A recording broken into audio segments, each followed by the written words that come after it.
Get ready. Get ready. Come on. Get ready for Betty, Tracy, Michelle, Phyllis, and Stephanie. A new show called Good Grief, Good Gossip, Good God, call it G3. Education, celebration, transparency. There's no subject that they won't tackle if it uplifts you and me. Good grief, good gossip, good God, G3.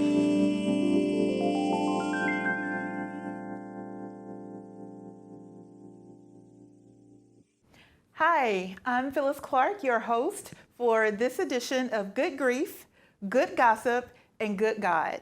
And so our special guest with us today is Dr. Vita Pendleton, and we're going to talk a little bit about her education, her new book that has just been released, and what our college students who are dealing with COVID in this particular this time right now. We're all feeling it, and there are some things that she highlights in her life, and she unpacks as really amazing tips through her experience. And so I wanted to have her on today just to talk a little bit about that. And so, Dr. Vita, welcome.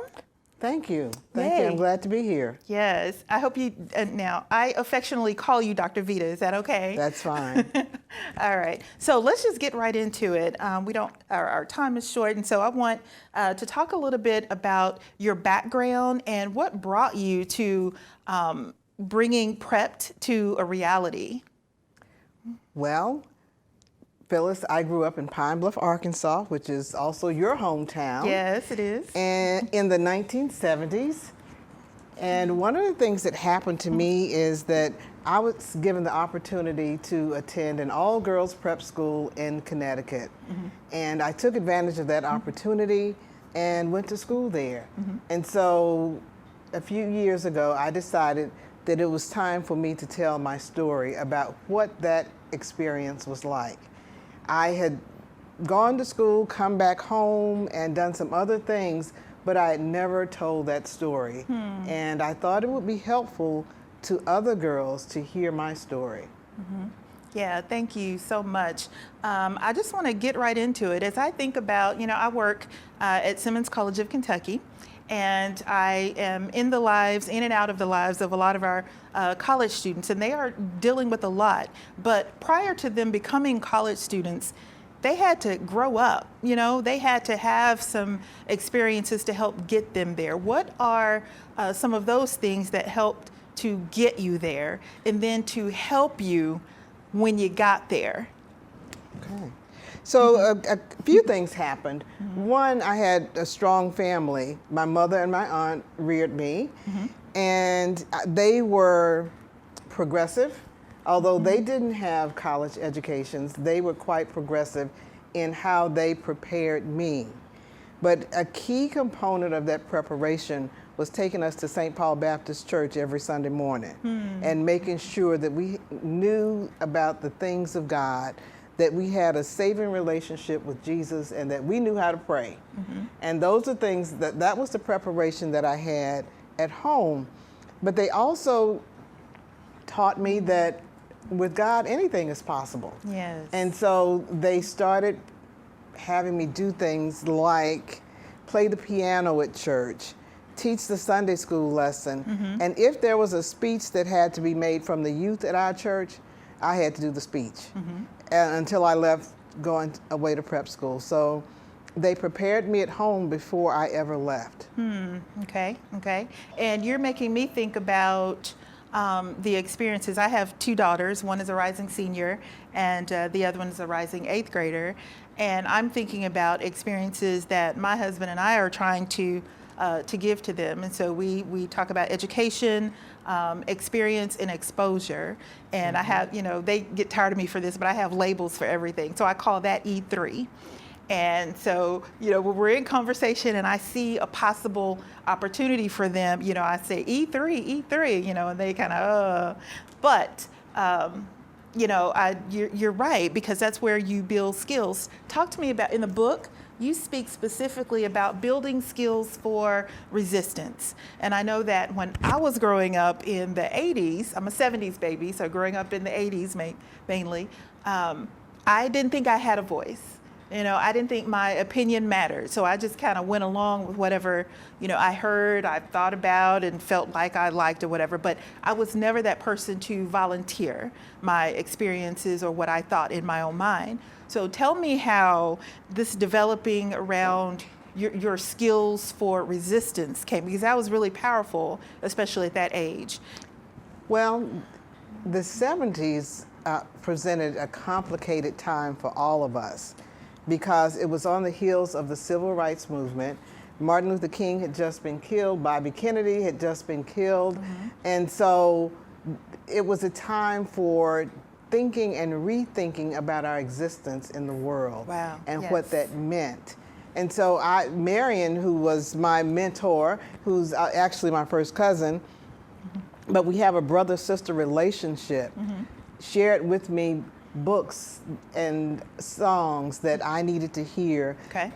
Nina Simone's music was important to him, and so he brought her music to our home. Man-Child in the Promised Land was important to him.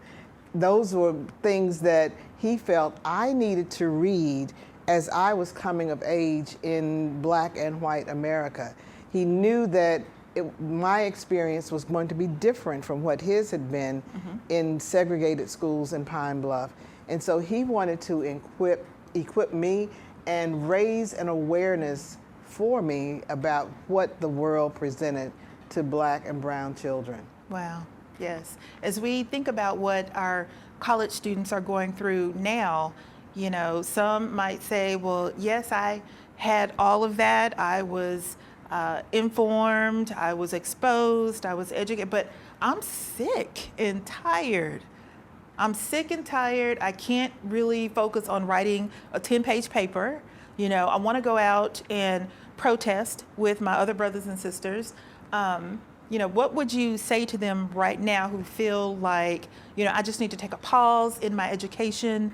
This is important, but I'm going to put it to the side right now so that I can focus on, my protest, or my personal protest, or collective. What would you say to them right now as they kind of figure this out? So I would say, first of all, the pandemic is an experience no one who's alive, unless you're over 100, has experienced before. Okay. Our country made it through that once, we'll do it again. But at the same time, as a student, you need to allow yourself some grace as you process what you're going through. You need to decide what things you can do now, what things you can't do, and be okay with that.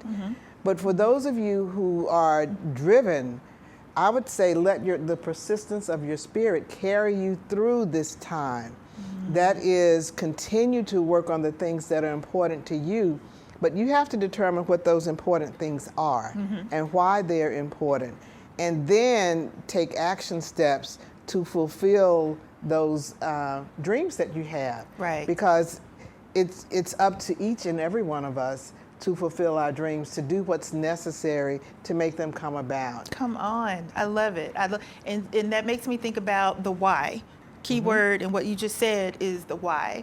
And in order for students to really start to understand how to emphasize things that make sense to them and bring it to fruition in their life, they have to remember what they're there for, because they are working on becoming that lawyer, that judge, these people who can help bring about policy and bring about change. So I love that you said that and spoke about that. Talk about accountability. And because we can't, I tell college students all the time, you're not going through this alone, even though it looks like it. And so in terms of being accountable or finding someone, I just heard Kirk Franklin talk about he had to go out and find his accountability. He didn't wait for it to come to him. And so how do you expound on that? Well, a couple of things. One of the things, going back to something you alluded to briefly, identifying your purpose. Yes. Most of us don't know why we're here and what we came to do. And I tell people that we all have a purpose. We all have a gift. And that gift comes from God. It comes wrapped in different packages, Yes, ma'am. but it is a gift. And how we use our gift in service to others is our purpose. We all come with a gift, and how we use our gift in service to others is our purpose.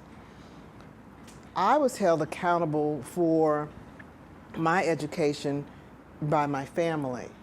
There was an expectation from my family that I would achieve, that I would go on and do great things. My mother said when I was born, she had no idea what she would do with me, but there was an expectation that I would achieve at high levels. Yes. Now, one of the things that I found that's important, and one of the things that I learned from not having it, is that every child needs a mentor Okay. or an usher to show them the way. I love it. Just like in church, somebody shows you to your seat. Yes. You need a mentor to show you how to achieve your goals and how to get through how to get an education, whether it's getting through high school or prep school, or whether it's actually going to college. Right.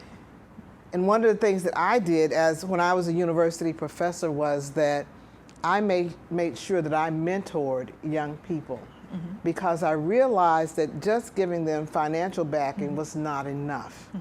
They needed to have the language to be able to communicate effectively with their professors. And I made sure that they had that language. They needed to know how to challenge a grade if the grade was inaccurate. They needed to know how to say what they wanted in a way that would prick the heart of the professor so that they could get it. Wow.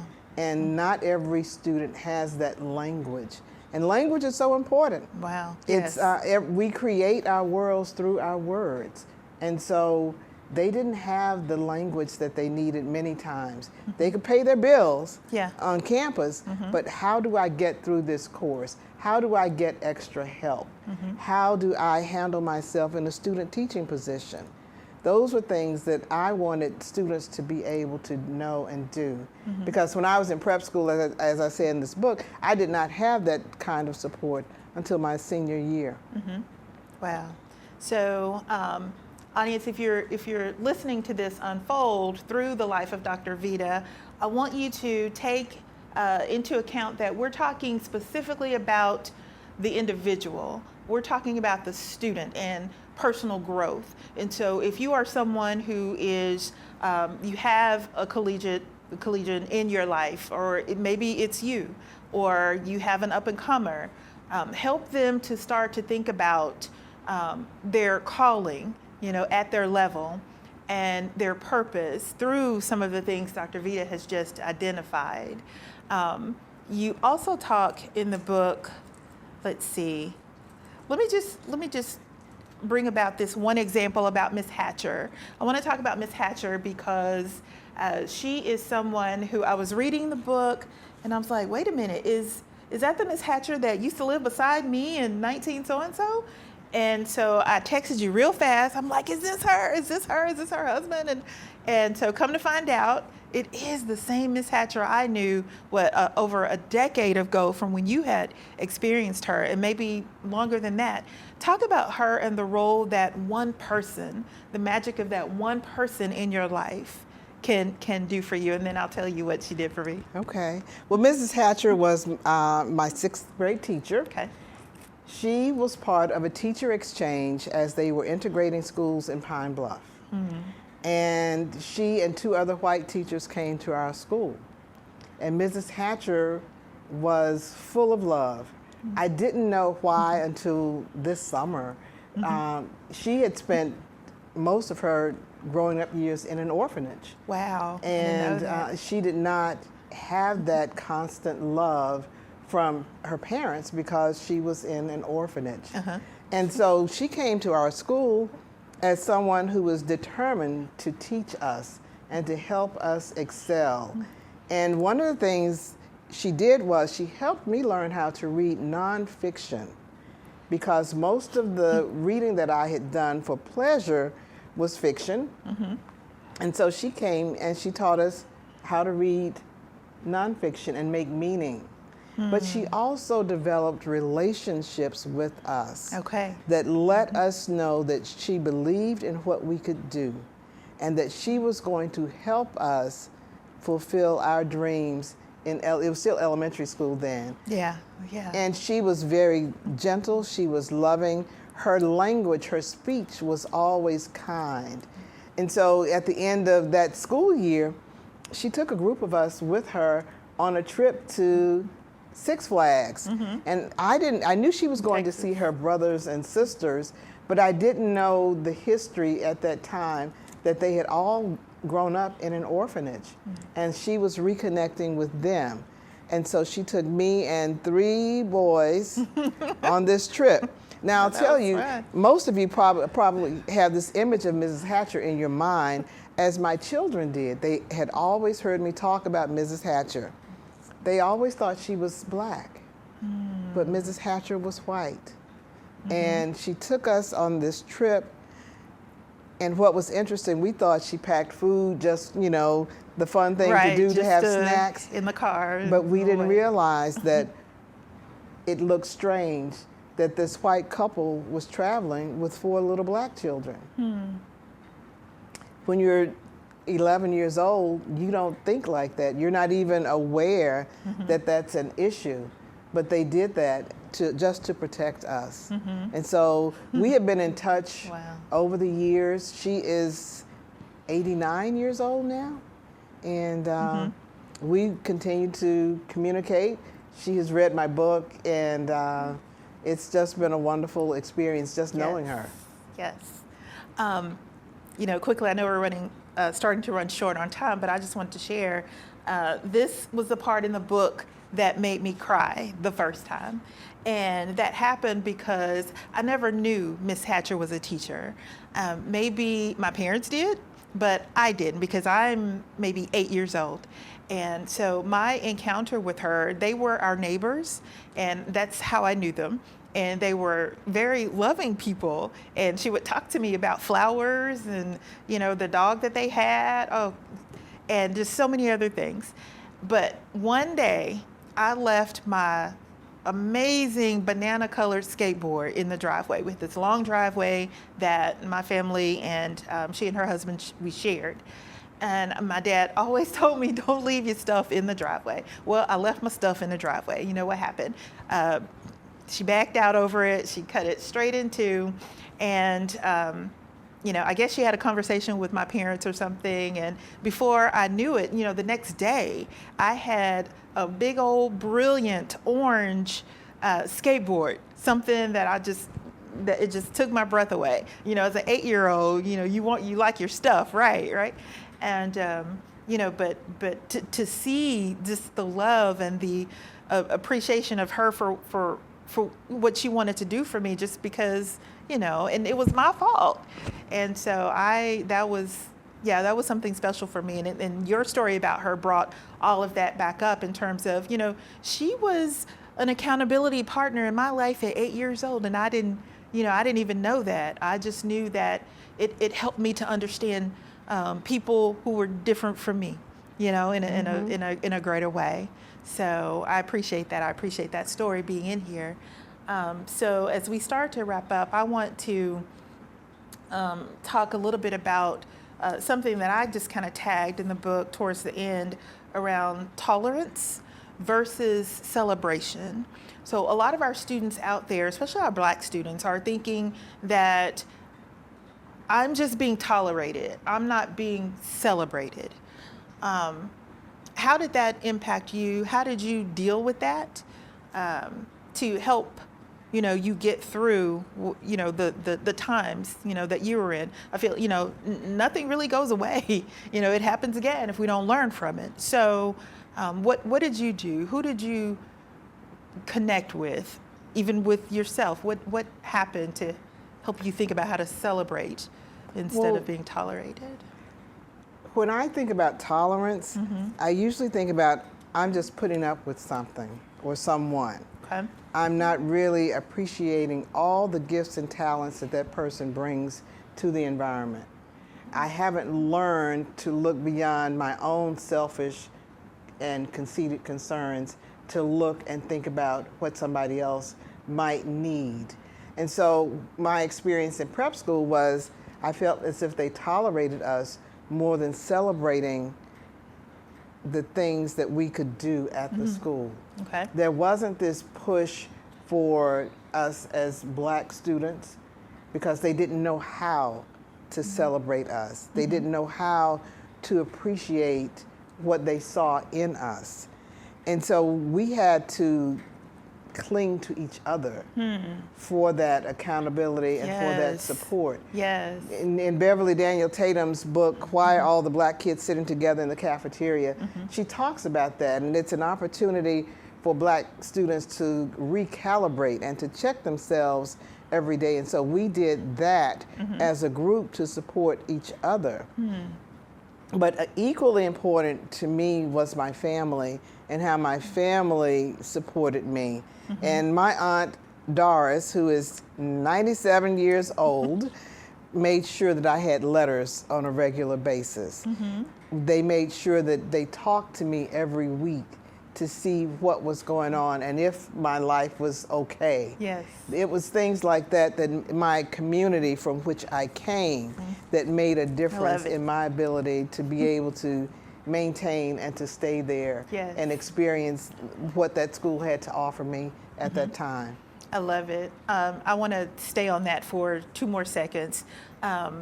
So at Simmons College, you know, we're all virtual this term. Our administration made a decision to be virtual for this term.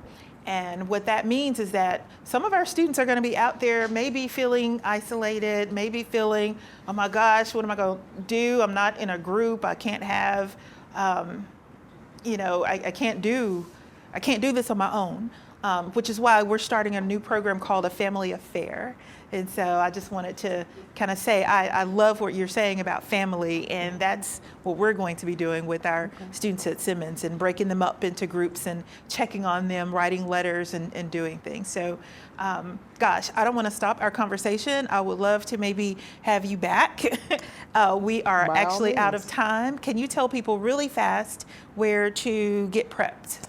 Prepped is available on Amazon.com. It's also available at BarnesandNoble.com. Okay. You can order copies from me from VitaPendleton.com. Okay. Those are places right now, and bookstores will order them for you. Okay. Well, thank you everybody for joining us for this edition of Good Grief, Good Gossip, and Good God. I'm Phyllis Clark, your host, and we'll see you next time. Get ready. Get ready. Come on. Get ready for Betty, Tracy, Michelle, Phyllis, and Stephanie. A new show called Good Grief, Good Gossip, Good God, call it G3. Education, celebration, transparency. There's no subject that they won't tackle if it uplifts you and me. Good grief, good gossip, good